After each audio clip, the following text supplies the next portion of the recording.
Bonjour, moi Maxime et Baptiste, nous allons vous présenter la défense de zone sur le match Milan AC AS Roma. Défense en zone.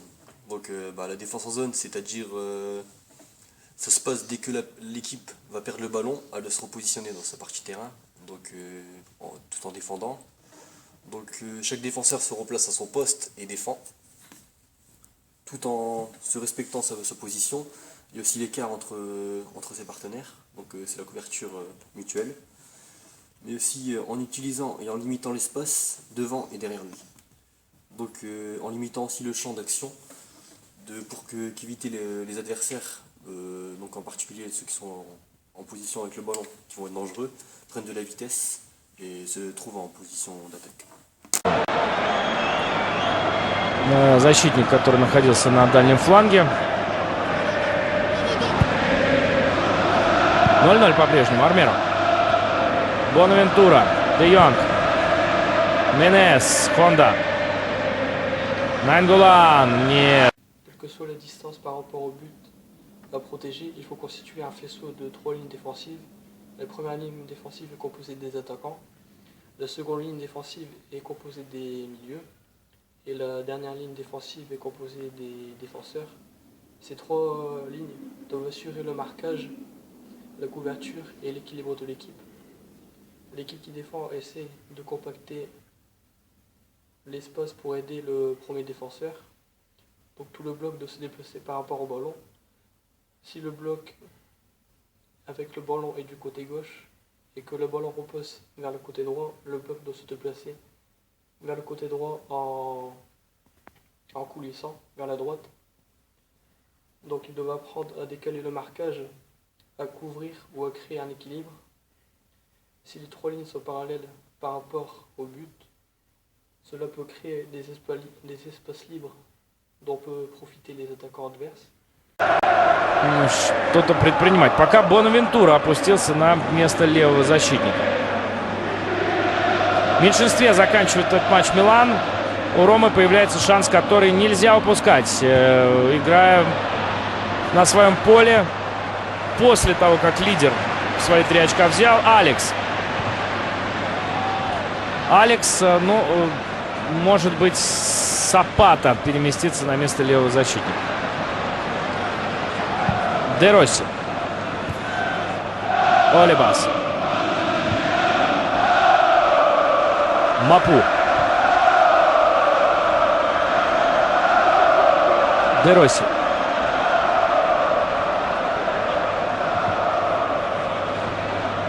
Не был Тотти в офсайде. Майкон, Ван Бастен. Donc premièrement, la protection du but est renforcée par la couverture mutuelle des défenseurs. Donc c'est-à-dire l'équilibre de l'équipe n'est pas remis en question par la défense d'un défenseur. Donc si un défenseur se fait passer, il y a un autre défenseur qui va venir pour couvrir. Donc ensuite il y a la progression adverse. Donc la progression adverse, c'est-à-dire le jeu en profondeur. Donc elle n'est pas entravée par une forte densité de joueurs et dans un espace proche du ballon. Donc tout ce qui est ballon en profondeur va être intercepté par le bloc équipe. Et ensuite la défense physique est réduite par les déplacements du bloc équipe qui flotte par rapport au ballon. Donc c'est-à-dire que ils vont produire moins d'efforts parce que ça va être un espace réduit et il y aura juste du déplacement. Donc la condition physique sera là. Et en général les défenseurs évoluent au maximum sur une demi-largeur de terrain. Donc maintenant pour les inconvénients de la défense en zone. Donc si la défense est difficile à mettre en place, elle demande une forte cohésion des défenseurs. Donc c'est-à-dire si un défenseur est en retard par rapport à un autre ou à un mauvais placement, ça va créer un espace, donc une opportunité à l'équipe adverse et risque de causer un décalage, donc créer un espace utilisable pour les attaquants. Donc l'attaquant va venir se faufiler juste derrière le défenseur qui est en retard et va pouvoir se créer une occasion d'attaque. Donc il y a aussi la défense en zone permet à l'équipe adverse la conservation du ballon des attaquants par des solutions de passe, notamment sur la largeur du terrain. Donc ça c'est pour si l'équipe adverse a envie de jouer d'écarter le jeu, la défense en zone va devoir s'élargir et donc va écarter le bloc. Et aussi l'inconvénient, c'est que l'équipe qui défend en zone est fragile, notamment sur les ballons aériens, dans le dos du bloc défensif. Donc si l'équipe adverse fait des appels dans le dos des défenseurs, ça va créer un décalage et la défense en zone va être Я не думаю, никто не будет ставить под сомнение квалификацию Эшли Коула. Но Руди Гарсия англичанину предпочитает Олибас. Нанголан. Флоренци. Флоренци запутался в соперниках. Пас было отдать некому. И контратака Милана. Менес берет игру на себя. Потащил. Вот Менес. Сейчас получилось так, что он основной нападающий. Хотя, я думаю, в начале сезона вряд ли кто-то из поклонников Милана мог предположить, что именно Менес станет основным при таком выборе игроков в атаке.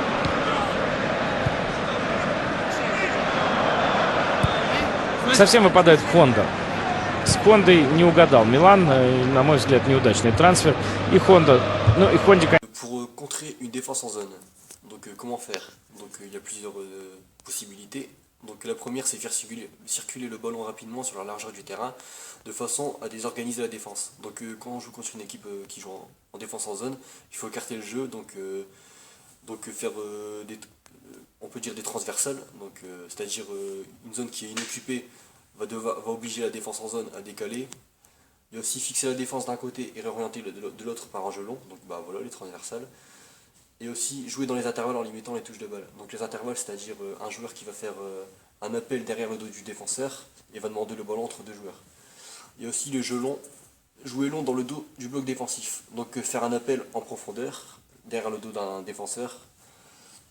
Il y a aussi les coups francs. Donc les coups francs va être une bonne comment contrer la défense. Donc ça va être une bonne opportunité. Donc sur un coup franc, là, s'il joue en défense en zone, l'attaquant peut se démarquer de son marquage et pour ensuite se faire une opportunité de marquer. Il y a aussi le jeu des... Comme on peut apercevoir après, le jeu du Barça. Donc le jeu du Barça, comment ils vont procéder. Donc ils vont procéder à un jeu qui va être rapide, des 1-2, ça va aller très vite, et donc vont progresser du milieu du terrain, ou alors dans leur partie de terrain, pour aller jusqu'à la partie adverse, tout en gardant le ballon et se procurer une action. Plan pour déjouer une défense de zone, il y a la possibilité d'ajouter un surnom, c'est-à-dire pour par exemple déborder le latéral droit, arriver par 3 ou 4 joueurs, donc obligatoirement avec le surnombre, même si le défenseur à côté du latéral droit vient le couvrir, il n'aura pas le temps d'arriver à temps si les passes sont transmises rapidement ou qu'il y a une prise de risque pour éliminer le défenseur. Вот Менес. Сейчас получилось так, что он основной нападающий. Хотя, я думаю, в начале сезона вряд ли кто-то из поклонников Милана мог предположить, что именно Менес станет основным при таком выборе игроков в атаке.